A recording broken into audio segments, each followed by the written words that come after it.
Good morning, everyone. Let us start this session. So this is lecture number 7. During the last lecture, we have seen the example of the simple pendulum, and we determine its natural frequency by using Newton's second law. Okay. So in this session, we will calculate the natural frequency for the same system, that is a simple pendulum, by using the energy method.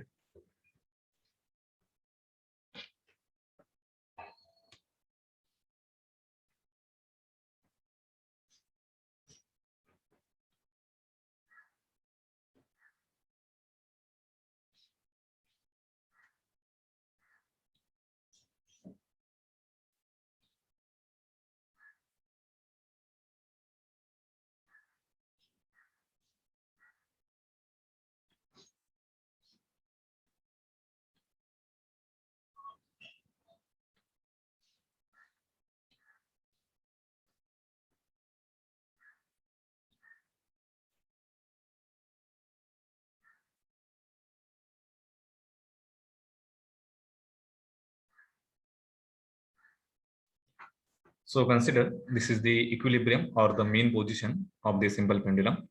That means pendulum is at the rest position. From this position, in order to oscillate the simple pendulum, we need to displace it by some angular displacement theta.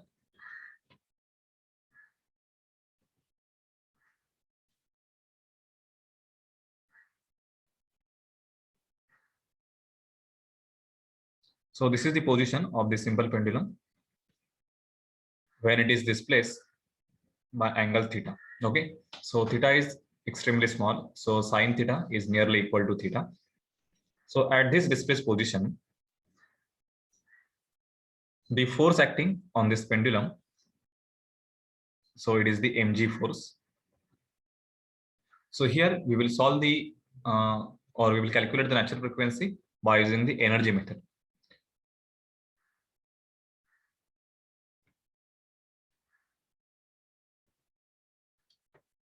So energy method, its equation is total energy of the system. It is a constant.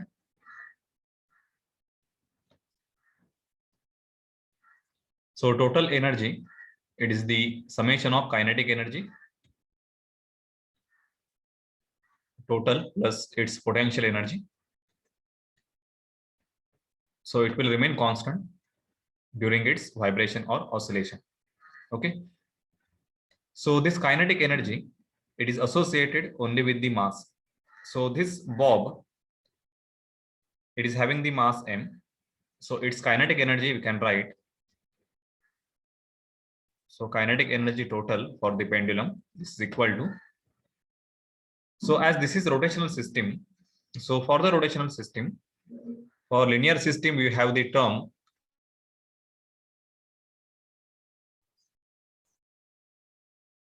kinetic energy is equal to 1 by 2 m x dot square. And its analogous term for the rotational system, just replace this mass by the mass moment of inertia. So we will get the equation 1 by 2, its mass moment of inertia about the axis of rotation or the point of rotation into this x or x dot. This is a linear velocity, replace it by the angular velocity. So it will become the theta dot square. Okay. So this is analogous term or the equivalent term in the rotational system for the kinetic energy. So same, this pendulum or the mass, it is rotating about this point, that is a pivot point. Take this point as O. So kinetic energy you can write, this is 1 by 2. Use this formula, I theta dot square. Okay. Even we can use this formula for the linear kinetic energy. Just we have to convert this x or x dot into corresponding angular displacement, that is a theta. Okay, so I will show you this later. So right now we have the equation for kinetic energy for the simple pendulum, that is the mass of the pendulum is 1 by 2 I theta dot square. Okay, so this is total kinetic energy because pendulum has only one mass. Now this potential energy, so we have already studied the potential energy, it is associated with the mass and spring. Okay, so spring and mass will store the potential energy. So right now for this system, there is no spring. So there is mass m. So we have to just calculate or find out the energy stored in the mass. Okay. So as the mass gets displaced by angular displacement theta on the right side, okay, so you can see the change in the position. So initially mass, it was at this position, okay, and it is displaced in the upward direction by some displacement. So we have to find out this vertical height from initial position to the final position. Okay, so that height, it will give the potential energy. Okay, so we have the general equation for the potential energy. So this is equal to mg into h. Okay, so we have to find out the vertical displacement of the mass with respect to this line, that is a reference line. So just draw one horizontal line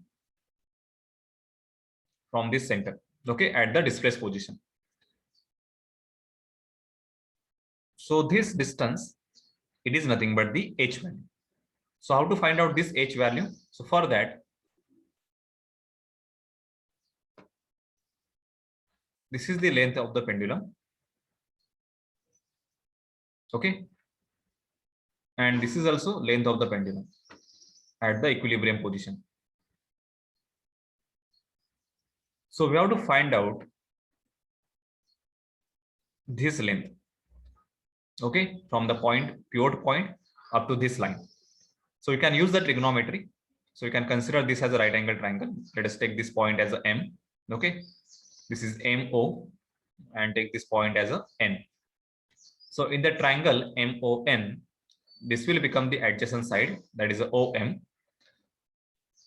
So OM, this is equal to L cos theta. Okay. So H is equal to this total length L minus the side OM. So H is equal to L minus OM. So that is equal to L minus L cos theta. So you can take L common. So in the bracket 1 minus cos theta. Okay. So this is the value, which is nothing but the vertical displacement of the mass. And because of the vertical displacement, some energy will be stored in the mass. Okay. So that energy, it will cause the oscillatory motion. So this is mgh. So mg, replace h, this is L into bracket 1 minus cos theta. So this is total potential energy. There is no spring in the system. So now add this to energy and write the equation for energy method. So kinetic energy is 1 by 2 I theta dot square plus this potential energy is mg L into bracket 1 minus cos theta. This is equal to constant. Okay, it is not equal to 0. We need to differentiate this so that we will get the right hand side as a 0. Okay. So now differentiate this equation. So differentiating with respect to time. So after differentiation, so differentiate the first term 1 by 2. So just take 1 by 2 and I common. So these are the constants. Okay, just differentiate this theta dot square with respect to time. So it will become 2 theta dot. Again differentiate this. So basically this is a velocity. So you will get the acceleration plus this mgl is constant. So differentiate this quantity with respect to time. So differentiation of 1 will be 0 minus cos theta will be sin theta. And again differentiation of theta with respect to time. So it will become theta dot. Okay. So this is equal to differentiate constant with respect to time. So it will become 0. So now you can write this 1 by 2. So this will get cancelled 1 by 2, 1 by and 2. So remaining value is I theta dot theta double dot plus this mgl 0, it will become 0.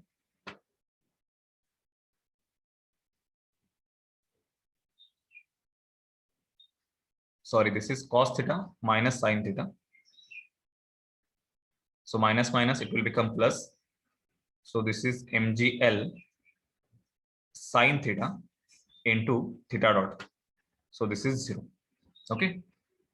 Now you can cancel out this theta dot and this theta dot. So remaining value will be I into theta double dot plus mgl into sine theta. This is 0. Okay. So as we have assumed the angular displacement theta to be very small, so the sine theta term, it will become nearly equal to theta. Okay.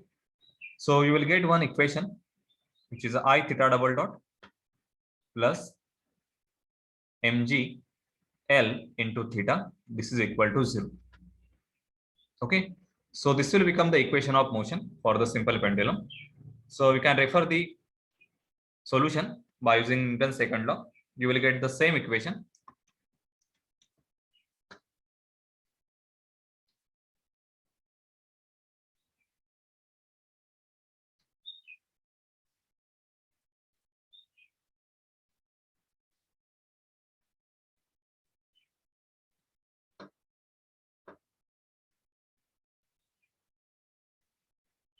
So this is equation of motion.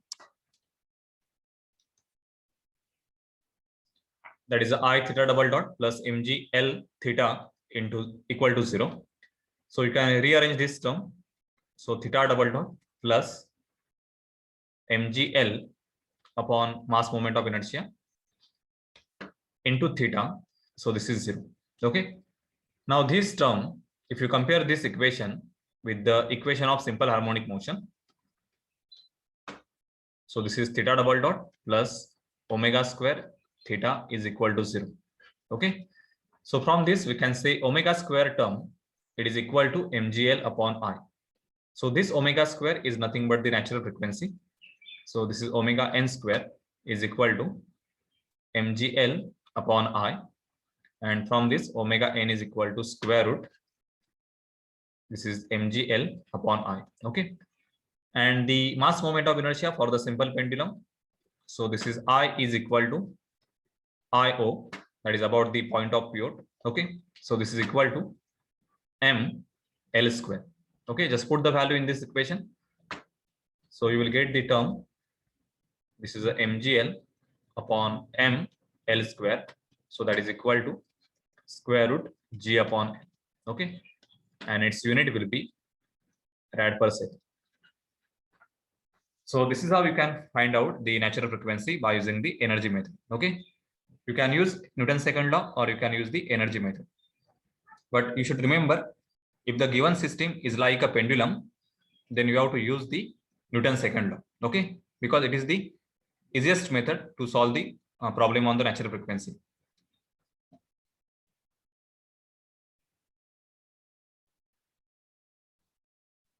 So I hope you have understood this, how to get the natural frequency for the simple pendulum by using the energy method.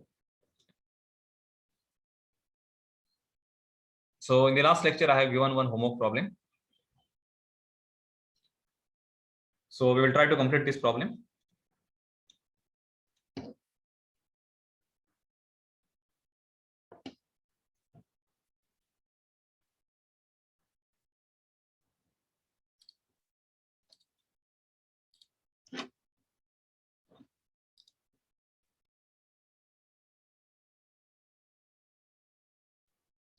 So this was the homework problem. So one rod is pivoted at the point O. So this rod, it is having the mass m and the length is L. And we have to find out the natural frequency. So at one point on the rod, the spring K is connected and this rod is allowed to oscillate. Okay. So for that oscillation, we have to find out the omega n value. So we will solve this problem. So this is similar to the simple pendulum. So once the rod is displaced, so it will have the tendency to oscillate like this, like a simple pendulum. Okay. So we can use the Newton's second law to get the value of natural frequency. So for the Newton's second law, your first step will be, you should draw the displaced position and you have to show all the forces acting on that system. Okay.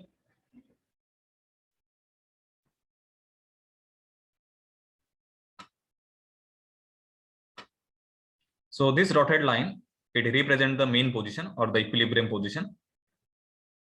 This is the pivot point. And just assume the rod is displaced towards the left side, or it is moving towards the left during its oscillation. Okay.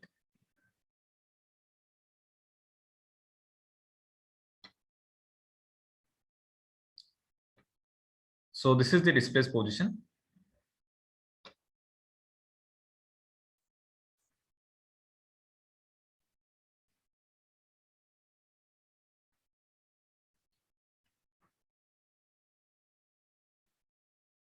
So at this displaced position, the forces acting on this rod, it will be one force. It is because of the spring. Okay. So spring, it will offer the force, that is a spring resistance. So this is a Fk. Then second force, it is because of the weight. Okay. So it will act exactly at the center of gravity. So this is the location of the center of gravity. So this force, so it will act exactly in the downward direction. Okay. So that will be the mg. But this mg force will not contribute in the oscillation completely. So we have to resolve this force, one along this rod and one along perpendicular direction.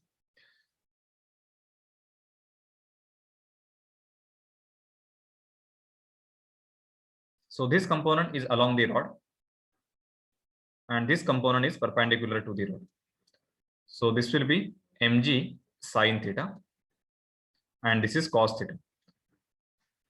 So this angular displacement, this is theta,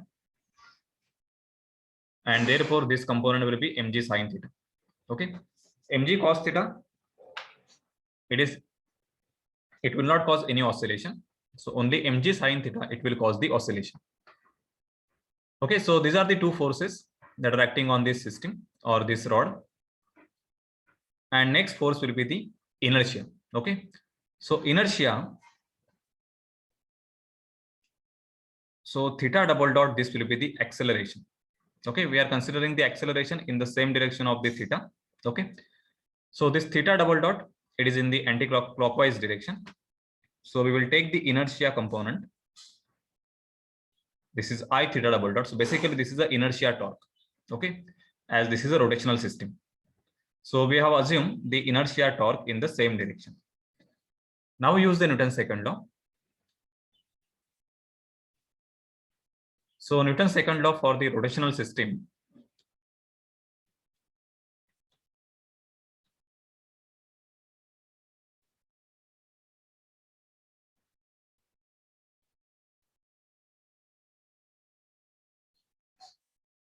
So this is summation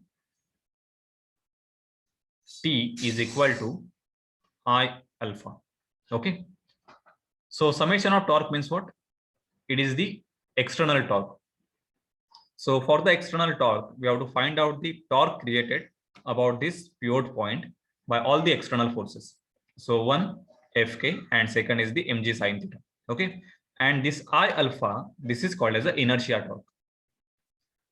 So try to find out the summation of T, that is the left hand side. So for that, I will consider first force Fk into its perpendicular distance with respect to the pivot point. Okay, so that distance will be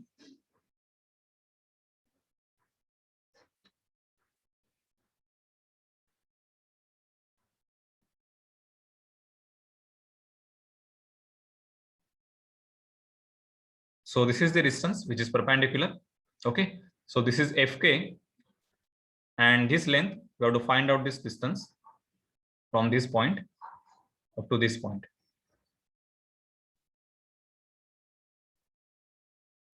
Okay, so it is not given directly. So it is L by 3, this is L by 3. So from this point, the remaining distance will be L by 3.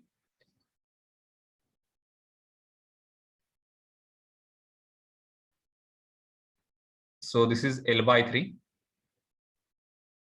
Okay, so this distance, if you consider this as a right angle triangle, then it will become L by 3 cos theta. Okay. So Fk into L by 3 cos theta. So this is the spring torque about the pivot point plus mg sin theta into this perpendicular distance. Okay, from this point up to this point. So this is center of gravity. So we have to find out this distance.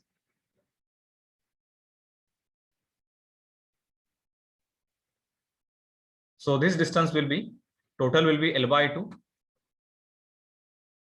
minus L by 3. So that is equal to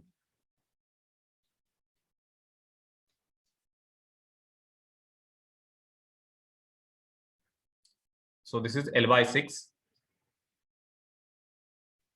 So this is mg sin theta into L by 6. So this is the torque created because of the mg sin theta. Okay, and this is equal to this I theta double dot. So this is I theta double dot, and this is clockwise. If you consider the direction, these two torques, one because of Fk and second mg sin theta, they are in the anti-clockwise direction. So I have taken this as a positive, and this I theta double dot, it is in the clockwise direction, so it is negative. So now put the exact value of the Fk, that is a spring force. So spring force is equal to spring constant into its deformation. Okay, so spring constant, it is given as a K, and this X value, so X means this linear displacement of the spring. Okay, so this deformation, this is equal to, so this total length is L or L by 3. So this is L by 3 sin theta. Okay, so X is equal to L by 3 sin theta, and theta to be very small, so we can directly write down this as a K into L by 3 sin theta is theta. Okay, just put the value in this equation. So K, just replace this Fk. So K into L by 3 into theta into L by 3. So this cos theta, we can directly take as a 1 because theta is very small, so it's nearly equal to 0. So cos 0 is 1. This plus mg into L by 6 sin theta is theta. This is equal to minus I theta double dot. Okay, so simplify this term. So this is K L square by 9 plus mgl upon 6 into theta, and this is equal to minus I theta double dot. Okay, so finally you will get the equation as I theta double dot plus in bracket KL square plus mgl upon 6 into theta is equal to 0. Okay, and just take this I in the denominator. So from this we will get the natural frequency.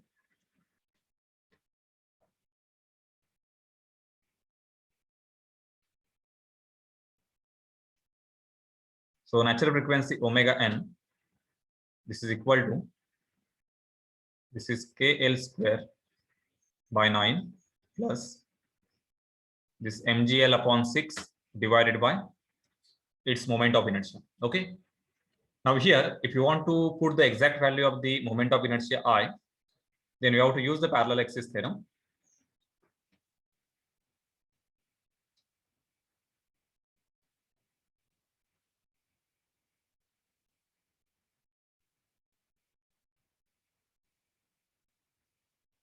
So this is the slender rod. It is pivoted at this point, not about the center of gravity. So if it is pivoted exactly at the center of gravity, then we can directly use the equation, which is Ig is equal to ml square by 12. So this is the standard formula for the slender rod, ml square by 12 about its center of gravity. Okay, now this is pivoted at some eccentric distance. So this is center of gravity, and this distance between the CG and the pivot point, this is L by 6. Okay. So this is centroid axis, and this is the actual axis about which system is rotating. So this moment of inertia, we can find out, take this as a O. So IO is equal to IG plus mass into distance between two axes square, so L by 6 square. So this is equal to ml square by 12 plus ml square by 36. So this will become 3 ml square plus ml square divided by 36. Okay. So this is 4 ml square by 36, and this is 9. So ml square by 9. So this is the value of mass moment of inertia for the given rod about the point of rotation, that is the pivot point O. So you can put this exact value in this equation, and then you will get the final equation for natural frequency. Okay. So try to complete this problem.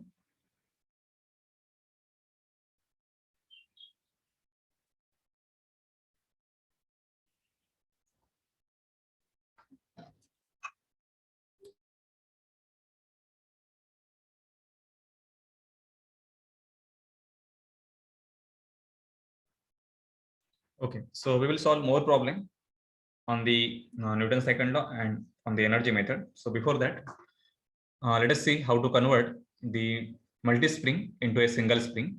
So equivalent spring calculation for a series and parallel arrangement.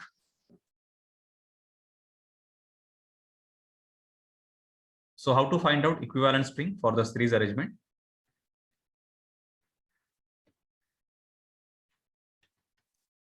So suppose we have two springs, they are connected in the series.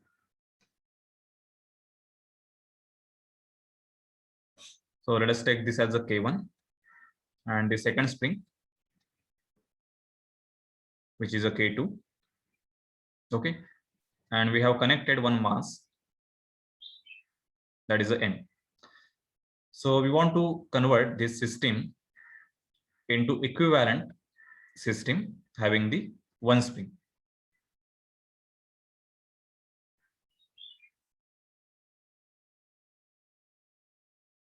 Okay. So for this spring, what should be the value? That is a K equivalent. So that for both the systems, omega n value, it will remain same. So consider the original system having the spring K1 and K2 connected in the series, and we have connected the mass M. Okay. So this mass M, it will provide the force mg. Okay. And both the springs K1 and K2, they will be subjected to the same force mg. But the deformation of the each spring, it will differ. Okay. So let us take this K1, it get deformed by some displacement, that is a delta 1, and K2 gets deformed by the delta 2. Okay. The net effect of delta 1 and delta 2, it will be the displacement of the mass m. So this displacement of the mass m will be the addition of delta 1 and delta 2. So let us take this as a delta.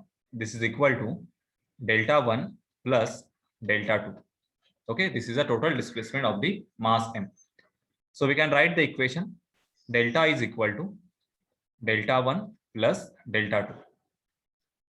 Now we have the basic formula for the spring. Fk is equal to spring constant into its deformation x. So x we can write the spring force divided by the spring constant. Now for this case, the spring force or force acting on the spring, it is nothing but the weight mg. Okay. And this weight mg, it is same for this K1 and K2 as both are connected in the series. Okay. So we can write, just replace this delta. Consider delta is nothing but x value. Okay. So its formula will be force upon spring constant. So force upon spring constant. This is equal to delta 1 force upon K1 and delta 2 force upon K2. Okay. So what is this K on the left side? So delta means total deformation or total displacement of the mass M. Okay. So in the equivalent system, this mass M, it will be subjected to the deformation delta or displacement delta. Okay.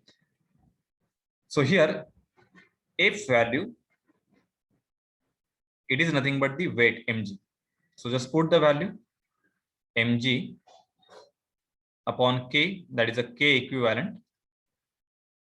Okay, this is equal to F means this is mg upon K1, this is mg upon K2, and finally we can get the value 1 upon K equivalent. This is equal to 1 upon K1 plus 1 upon K2. Okay, so this is the formula to find out the equivalent spring stiffness when two springs they are connected in series. 1 upon K equivalent is equal to 1 upon K1 plus 1 upon K2. Okay, so if there are n spring connected in the series, we can use the same formula.